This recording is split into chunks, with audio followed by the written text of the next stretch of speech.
Hello everyone. We were doing this CTET PYQ series और ये paper 2 का February 2026 का पेपर हम लोग आज डिस्कस करेंगे। उसमें हम लोग basically child development and pedagogy के क्वेश्चंस आज डिस्कस करेंगे। इसके अलावा और भी अगर आपको क्वेश्चन प्रैक्टिस करनी है तो मैंने कुछ वीडियोस पहले भी अपलोड कर रखी हैं। इंग्लिश की है, CDP की है, ठीक है। तो आप लोग जो है उसे भी देख सकते हैं। और बिना फर्दर टाइम वेस्ट करे अब स्टार्ट करते हैं। Child development and pedagogy paper 2 of February कर रहे हैं हम लोग। Okay, so question number 1, an effective strategy for solving ill defined problem is focusing. Okay, अपरिभाषित समस्याओं को हल करने के लिए एक प्रभावी रणनीति है। फोकसिंग ऑन फंक्शनल फिक्सेडनेस, कार्यात्मक स्थिरता पर ध्यान केंद्रित करना, मीन्स एंड एनालिसिस, साधन अंत विश्लेषण, एल्गोरिज्म, कलन विधि, लर्निंग बाय रोट, रटकर सीखना। तो जैसा कि इसमें है बताया हुआ कि एक इल डिफाइंड प्रॉब्लम है, उसको सॉल्व करने की बेस्ट स्ट्रैटेजी आपकी क्या होगी। तो एक है फोकसिंग ऑन फंक्शनल फिक्सेडनेस। इसका मतलब होता है कोई प्रॉब्लम है उसके लिए ऑल्टरनेटिव मेथड्स ना सोचना। तो हमें ये तो नहीं करना है, तो ये तो वो ऑप्शन नहीं होगा।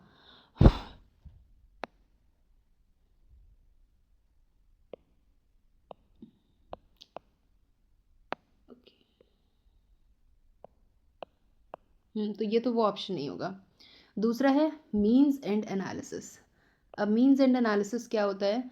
इसका मतलब होता है किसी बड़ी प्रॉब्लम को छोटे छोटे पार्ट्स में तोड़ करके फिर उसे सॉल्व करना। उसको सब टॉपिक्स में तोड़ दिया, फिर उसे सॉल्व करने की कोशिश करना। ओके, तो सेकंड ऑप्शन आपका करेक्ट है बिल्कुल।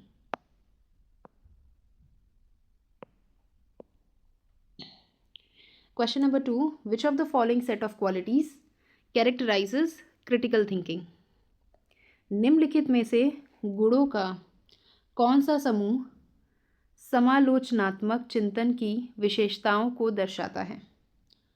First option, ability to question, प्रश्न करने की क्षमता, एबिलिटी टू सेल्फ रिफ्लेक्ट, आत्मचिंतन करने की क्षमता, ability to test previously held assumptions, पूर्व मान्यताओं की पहले से ही जांच करने की क्षमता, एबिलिटी टू थिंक कन्वर्जेंटली यानी कि अभिसारी रूप से सोचने की क्षमता।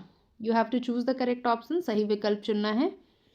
तो अब इसमें क्या है कि हम देखते हैं कि इसने पूछा ऐसी कौन सी सेट ऑफ क्वालिटीज़ हैं जो कि क्या कैरेक्टराइज कर रही हैं क्रिटिकल थिंकिंग।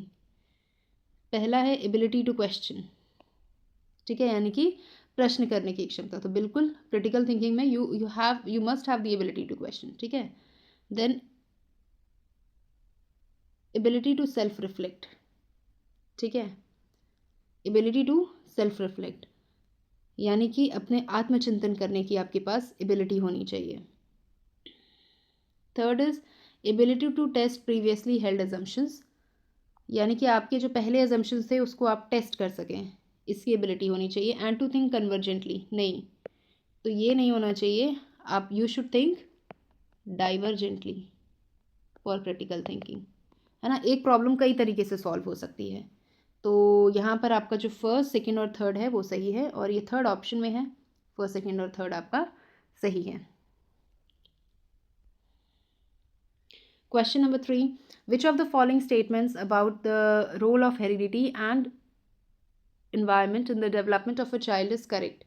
बच्चे के विकास में आनुवांशिकता और वातावरण की भूमिका के संबंध में निम्नलिखित में से कौन सा कथन सही है? First option, while heredity contributes in unfolding of the child's characteristic traits, the entirety of a child's development is solely based on environmental factors. हालांकि आनुवांशिकता बच्चे के विशिष्ट लक्षणों के विकास में योगदान देती है, लेकिन बच्चे का संपूर्ण विकास केवल वातावरणीय कारकों पर आधारित होता है। While heredity provides the genetic blueprint for an individual's development, the expression of those genes can be influenced by environmental factors. हालांकि आनुवांशिकता किसी व्यक्ति के विकास के लिए वंशानुगत खाका प्रदान करती है, उन वंशाणु यानी जीन की अभिव्यक्ति वातावरणीय कारकों से प्रभावित हो सकती है। Third option, both heredity and environment contribute 50% each in the development of a child. बच्चे के विकास में आनुवांशिकता और वातावरण दोनों का योगदान 50-50% होता है। Dispositions are linked with environmental factors, but actual development occurs on the basis of heredity. स्वभाव वातावरणीय कारकों से जुड़े होते हैं, लेकिन वास्तविक विकास आनुवंशिकता के आधार पर होता है। तो यहाँ पर बात यह है कि इसने पूछा है कि अगर हम देखें कि हेरिडिटी और इन्वायरमेंट का डेवलपमेंट में क्या रोल होता है, इसके बेसिस पे हमें करेक्ट आंसर को चूज़ करना है। तो पहला जैसे इन्होंने बताया कि हेरिडिटी को इसमें बोला है कि ये बच्चे के कैरेक्टरिस्टिक्स को अनफोल्ड करने में या उनके ट्रेट्स को अनफोल्ड करने में हेल्प करता है, लेकिन बच्चे की डेवलपमेंट सोलली, ठीक है, वो किस पे बेस्ड है, इन्वायरमेंट के फैक्टर्स पे। तो सोलली नहीं है, दोनों का ही इम्पोर्टेंस है। अब थर्ड ऑप्शन में देखें तो यहाँ पर लिखा हुआ है हेरिडिटी और इन्वायरमेंट दोनों का 50% कंट्रीब्यूशन है। ऐसा कुछ है कि हम एकदम एग्जैक्टली ऐसे एक्यूरेटली बोलेंगे 50-50 है, नहीं, तो ये ऑप्शन भी गलत हो जाएगा। Dispositions are linked with environmental factors, but actual development जो है वो हेरिडिटी से है। तो ऐसा नहीं है, एक्चुअल डेवलपमेंट सिर्फ हेरिडिटी से नहीं होता है, ठीक है। लेकिन इसमें जैसे इसने बोला है कि जो जेनेटिक ब्लूप्रिंट है इंडिविजुअल के डेवलपमेंट का, वो कौन प्रोवाइड करता है, वो आपकी हेरिडिटी प्रोवाइड कर रही है, जेनेटिक ब्लूप्रिंट फॉर डेवलपमेंट। लेकिन वो जो जेनेटिक ब्लूप्रिंट प्रोवाइड, वो किस तरह से, जो जेनेटिक ब्लूप्रिंट प्रोवाइड हो रहा है डेवलपमेंट के लिए, वो किस तरह से एक्सप्रेस होगा, जो उसका एक्सप्रेशन होगा जीन्स का, वो किससे इन्फ्लुएंस होगा, वो होगा एनवायरमेंटल फैक्टर से इन्फ्लुएंस। तो बेस्ट ऑप्शन आपका सेकेंड ऑप्शन है। हालांकि आनुवांशिकता किसी व्यक्ति के विकास के लिए वंशानुगत खाका प्रदान करती है, उन वंशाणु जीन की अभिव्यक्ति वातावरणीय कारकों से प्रभावित हो सकती है। Okay, now fourth question. Arpita and Anu give their books to each other since both consider it an equal exchange of favors. At which level of Kohlberg's moral development theory are Arpita and Anu? Heterogeneous level, post conventional level, conventional level या फिर pre conventional level.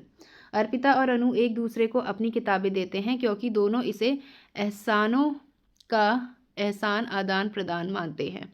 Arpita और अनु Kohlberg के नैतिक विकास सिद्धांत के किस स्तर पर हैं, विषम स्तर, उत्तर पारंपरिक स्तर या पूर्व पारंपरिक स्तर। अब देखिए कोहलबर्ग ने ना क्या करा है कि ये जो कोहलबर्ग हैं, इन्होंने आपके 3 लेवल्स और 6 स्टेजेस दिए हैं, ठीक है। हर लेवल में ईच लेवल,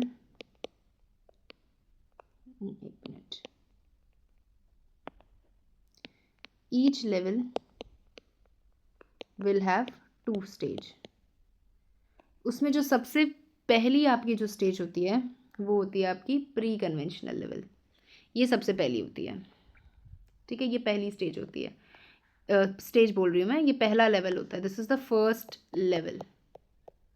और इस लेवल में 2 चीज़ें होती हैं आपकी, एक होता है पनिशमेंट एंड ओबीडियंस, ये पहला स्टेज होता है। और ये स्टेज 1 हो गया, पनिशमेंट एंड ओबीडियंस। और स्टेज 2 क्या होता है, एक्सचेंज एंड इंडिविजुअलिज्म, ये आपका होता है स्टेज 2।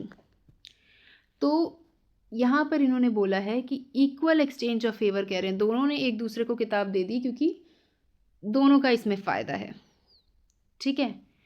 तो जो पनिशमेंट ओरिएंटेशन होता है प्री कन्वेंशनल लेवल पे, वो क्या कहता है, बच्चा पनिशमेंट से बचने के लिए कोई काम करेगा, ठीक है। उसका सिर्फ एक ही बात है कि मुझे ये काम इसलिए करना है क्योंकि मेरे को पनिशमेंट नहीं मिलनी चाहिए। स्टेज 2 में क्या हो जाता है, स्टेज 2 में बच्चा देखेगा कि मैं ये कर रहा हूँ तो इसमें मेरा क्या फ़ायदा, मतलब अगर मेरे को सामान खरीदने जाना है, ठीक है, तो मम्मी कहेंगी ये लो 2 रुपए की तुम टॉफ़ी भी ले लेना, बाकी ये है पैसे हैं, बाकी का सामान खरीद लेना। तो बच्चा देखेगा हाँ इसमें मेरा 2 रुपये का फ़ायदा है, इससे मैं अपने टॉफ़ी खरीद लूँगा, टॉफ़ी का फ़ायदा है, तो वो ये काम बड़ी खुशी खुशी कर देगा। ये होता है आपका एक्सचेंज वाला। तो इसमें बच्चा देखता है कि मेरा क्या फ़ायदा है। तो यहाँ पर अर्पिता और अनु ने क्या किया, अर्पिता और अनु ने इन दोनों ने बुक को एक्सचेंज करा, क्यों, क्योंकि देख रहे हैं इसमें मेरा भी फ़ायदा है ना। तो ये आपका प्री कन्वेंशनल लेवल का स्टेज 2 होता है, ठीक है। This would be the correct answer. Question number 5, given below are 2 statements, one marked as assertion A and the other as reason R. Read the statements and choose the correct option. नीचे दो कथन दिए गए हैं जिसमें एक को अभिकथन ए तथा दूसरे को कारण आर के रूप में अंकित किया गया है। कथनों को पढ़िए और सही विकल्प चुनिए। Assertion. One unable to make meaning, efficient readers slow down and reread the text, clarifying confusion before continuing further. अभिकथन ए, जब कुशल पाठक अर्थ बनाने में असमर्थ होते हैं तो वह धीमे हो जाते हैं और आगे बढ़ने से पहले भ्रम को स्पष्ट करते हुए पाठ को फिर से पढ़ते हैं। Reason are, metacognition hinders the process of meaning making. कारण, अधिसंज्ञान अर्थ बनाने की प्रक्रिया में बाधा डालता है। First option A is true but R is false. A सही है लेकिन आर गलत है। Both A and R are false. A और आर दोनों गलत हैं। Both A and R are true and R is the correct explanation of A. A and R दोनों सही हैं और ए की आर सही व्याख्या करता है। Both A and R are true but R is not the correct explanation of A. A और आर दोनों सही हैं लेकिन ए की आर सही व्याख्या नहीं करता है। ठीक है, तो इसमें एजर्शन में क्या बोला गया है कि अगर मीनिंग आप मेक नहीं कर पाते हैं तो एफिशिएंट रीडर क्या करता है, वो स्लो डाउन करता है, टेक्स्ट को रीड करता है और कन्फ्यूजन सॉल्व करता है बिफोर कंटिन्यूइंग फर्दर। और रीज़न में इन्होंने क्या दिया है कि मेटाकॉग्निशन जो है वो मीनिंग मेकिंग के प्रोसेस को हिंडर करता है, तो नहीं, बल्कि वो इसमें क्या करेगा, हेल्प करेगा। तो आपका रीज़न तो हो गया फॉल्स और आपका एजर्शन हो गया ट्रू। तो when A is true but R is false, A is true but R is false, यानी ए सही है लेकिन आर गलत है। Question number 6. Which of the following sets describe ways in which a school should be inclusive? निम्नलिखित में से कौन सा समूह उन तरीकों का वर्णन करता है जिनमें एक स्कूल को समावेशी होना चाहिए? First, modification of curriculum as required, पाठ्यचर्या में आवश्यकता अनुसार संशोधन। Second, expecting students to totally adapt to the school's culture, विद्यार्थियों से विद्यालय की संस्कृति को पूरी तरह अपनाने की अपेक्षा करना। Fostering an ethos of care and respect, देखभाल और सम्मान के लोकाचार को बढ़ावा देना। अपॉर्चुनिटीज़ फॉर कोलैबोरेटिव लर्निंग, पारस्परिक सहयोग से सीखने के अवसर। चूज़ द करेक्ट ऑप्शन, सही विकल्प चुनिए। तो इसमें से कौन सा हमें इंक्लूसिव एजुकेशन की बात कर रहे हैं, एक तरीके से हमें ये बताना है। तो हमें इंक्लूसिविटी बढ़ाने के लिए मॉडिफिकेशन की ज़रूरत है करिकुलम में, बिल्कुल। देन हम ये सोचते हैं कि बच्चों को स्कूल के कल्चर के हिसाब से अडेप्ट होना चाहिए, नहीं, यहाँ पर हम देखते हैं कि हमें हर किसी को अडेप्ट करने के लिए कुछ मॉडिफिकेशंस करने की ज़रूरत है, तो हम करेंगे, मतलब स्कूल करेगा। Fostering of Athos of care and respect, बिल्कुल। एथोस का मतलब होता है कोई आइडियाज़ या फिर रूल्स को जब आप वहाँ पर लागू कर रहे हैं, तो मतलब आप जो है वहाँ केयर एंड रिस्पेक्ट की भावना एक तरीके से बढ़ा रहे हैं। No, opportunities for collaborative learning, बिल्कुल कोलैबोरेटिव लर्निंग इंक्लूसिव एजुकेशन में होती है। तो फर्स्ट, थर्ड और फोर्थ ऑप्शन ये किस में है, तो पहला ही ऑप्शन करेक्ट है, फर्स्ट, थर्ड एंड फोर्थ।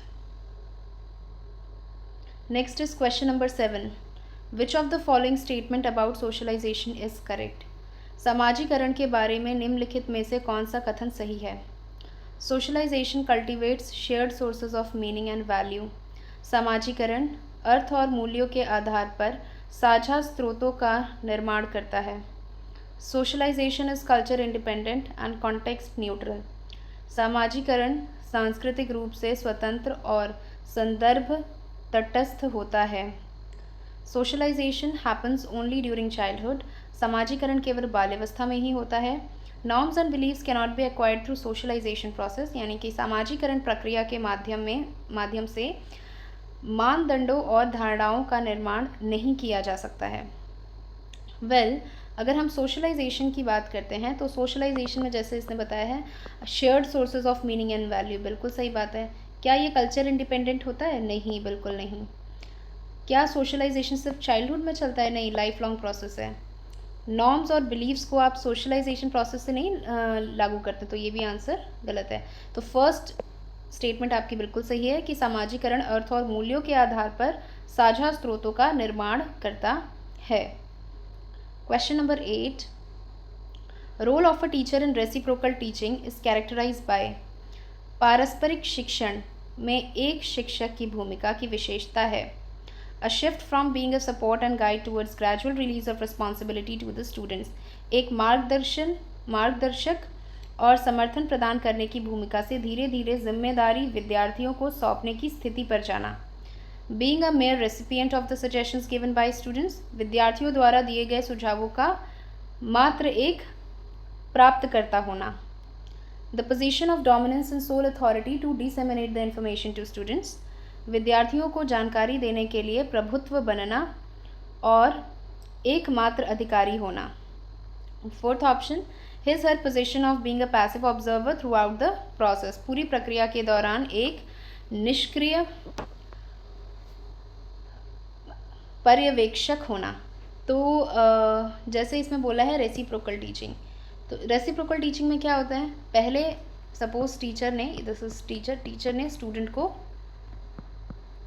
कुछ समझाया, अब स्टूडेंट ही जो है उसे वापस एक्सप्लेन करने लगेगा किसी दूसरे स्टूडेंट को या फिर टीचर को. ठीक है, तो इससे हमें आइडिया लग जाएगा कि बच्चे को कुछ, तो इसी को हम लोग बोलते हैं रेसिप्रोकल टीचिंग. तो इसमें क्या हो रहा है कि टीचर धीरे धीरे अपना जो सपोर्ट है उसे वो बच्चे की तरफ डाल रहा है. ठीक है, उसने पहले समझाया और फिर उसे बच्चे की तरफ डाला. तो a shift from being a support and guide towards gradual release of responsibility to the students, यानी एक मार्गदर्शक और समर्थन प्रदान करने की भूमिका से धीरे धीरे जिम्मेदारी विद्यार्थियों को सौंपने की स्थिति पर जाना. अब जैसे कि इसमें बोला है being a mayor recipient of the suggestion given by the student, तो ऐसा तो नहीं है क्या सिर्फ सजेशन ले रहा है टीचर स्टूडेंट्स के, ऐसा नहीं है. पोजीशन ऑफ डोमिनेंस या फिर सोल अथॉरिटी टू, मतलब यहाँ पर कुछ नहीं है, इन्होंने बोला है कि जो टीचर है वो सोल अथॉरिटी है और इन्फॉर्मेशन वो बच्चों में डिस्ट्रीब्यूट करे, तो ऐसा भी नहीं है. यहाँ पर जो टीचर की पोजीशन है वो पैसिव ऑब्जर्वर की है throughout the process. No, wrong, this is wrong. तो 8 का फर्स्ट ऑप्शन सही है, यानी एक मार्गदर्शक और समर्थन प्रदान करने की भूमिका से धीरे धीरे जिम्मेदारी विद्यार्थियों को सौंपने की स्थिति पर जाना. Question number 9, an assessment approach aiming to support students learning is characterized by, विद्यार्थियों के सीखने का समर्थन करने के उद्देश्य से एक आकलन प्रक्रिया की विशेषता है. First option, consideration of methods of solving the problem along with the outcome, परिणामों के साथ साथ समस्या को हल करने की विधि को भी ध्यान में रखना. Focus on inaccuracies only while ignoring the process and endeavours, प्रक्रिया और प्रयासों को अनदेखा करते हुए केवल अशुद्धियों पर ध्यान देना. Exams done at the end of the year through objective type questions, वस्तुनिष्ठ प्रकार के प्रश्नों के माध्यम से वर्ष के अंत में की गई परीक्षा. Fourth option, evaluation and marking based on standardized quiz based test, मानकीकृत प्रश्नोत्तरी आधारित परीक्षणों के आधार पर मूल्यांकन और अंक देना. ठीक है, तो यहाँ पर इन्होंने बात करी है असेसमेंट अप्रोच की. ठीक है, इन्होंने बोला कि असेसमेंट अप्रोच जो है वो स्टूडेंट्स लर्निंग को किस तरह से मतलब कैरेक्टराइज कर रहा है. तो C, consideration of method solving problem along with the outcome, यानी कि आप इसमें ये भी देख रहे हैं कि आउटकम तो आप देख रहे हैं, लेकिन जब आप किसी प्रॉब्लम को सॉल्व कर रहे हैं तो आप उसके मेथड ऑफ सॉल्विंग को भी कंसिडर कर रहे हैं. तो ये तो ठीक स्टेटमेंट है. फिर हम लोग नेक्स्ट देखते हैं कि इनएक्यूरेसीज़ को आप सिर्फ फोकस कर रहे हैं कि गलतियाँ क्या हैं और प्रोसेस क्या है, ये आप ध्यान ही नहीं दे रहे, ये गलत है. एग्ज़ाम्स जो हैं साल के आखिरी में होगा, क्या ये असेसमेंट अप्रोच है? बिल्कुल नहीं है. इवैल्यूएशन या marking standardized quiz based test पे होती है, तो ऐसी बात नहीं है. तो इसका फर्स्ट ऑप्शन बिल्कुल करेक्ट हो जाएगा असेसमेंट अप्रोच में, कि consideration of method of solving the problem along with the outcome, परिणामों के साथ साथ समस्या को हल करने की विधि को भी ध्यान में रखना. 10th question, which of the following is an effective strategy of emotional regulation, निम्नलिखित में से भावनात्मक नियमन की एक प्रभावी युक्ति कौन सी है? Channelling emotions to use them as a source of inspiration and creative endeavours, भावनाओं को प्रेरणा और रचनात्मक प्रयास के स्रोत के रूप में उपयोग करने के लिए प्रयोग करना. Waiting until emotions escalate to the point of losing control, भावनाओं पर नियंत्रण खोने तक का इंतज़ार करना. Reacting impulsively to emotional triggers, भावनात्मक उत्प्रेरकों के प्रति आवेगपूर्वक प्रतिक्रिया करना. Suppressing emotions in order to confirm to social norms, सामाजिक मानदंडों के अनुरूप भावनाओं को दबाना। ठीक है, तो इसमें पूछा गया है कि विच of the following is an effective strategy of emotional regulation. Effective strategy of emotional regulation यानी कि effective strategy of emotional regulation. तो इमोशनल रेगुलेशन की कौन सी इफेक्टिव स्ट्रैटेजी है? तो इसमें पहला क्या बोला है कि भावनाओं को प्रेरणा और रचनात्मक प्रयास के स्रोत से रूप में उपयोग करने के लिए प्रयोग करना। ये तो बिल्कुल अच्छी स्ट्रैटेजी है, बिल्कुल, कि आप अपने इमोशंस को as a source of inspiration या फिर क्रिएटिव एंडेवर्स की तरह यूज़ करें। सेकेंड, इसमें बोला गया है waiting until emotions escalate to the point of losing control, यानी कि आप तब तक रुके रहिए जब तक आपका भावनाओं पे से नियंत्रण खो जाए। तो ये तो कोई अच्छी स्ट्रैटेजी नहीं है। Reacting impulsively to emotional triggers, यानी कि आप बिल्कुल मतलब उत्तेजित होकर के कोई काम कर देते हैं तुरंत, जो इसमें बोला है ना भावनात्मक उत्प्रेरकों के प्रति आवेगपूर्वक प्रतिक्रिया करना, तो ये भी कोई अच्छा इमोशनल कंट्रोल नहीं है। Suppressing emotions in order to conform to social norms, social norms के लिए आप अपने इमोशंस को सप्रेस कर रहे हैं, तो सामाजिक मानदंडों के अनुरूप भावनाओं को दबाना, ये भी कोई सही चीज़ नहीं है। तो जो फर्स्ट ऑप्शन है वो बिल्कुल करेक्ट है, channelling emotions to use them as a source of inspiration and creative endeavours, यानी कि भावनाओं को प्रेरणा और रचनात्मक प्रयास के स्रोत के रूप में उपयोग करने के लिए प्रयोग करना। ओके फ्रेंड्स, और भी ज़्यादा क्वेश्चंस हैं, उनको मैं अपलोड कर रही हूँ नेक्स्ट वीडियो में। ओके।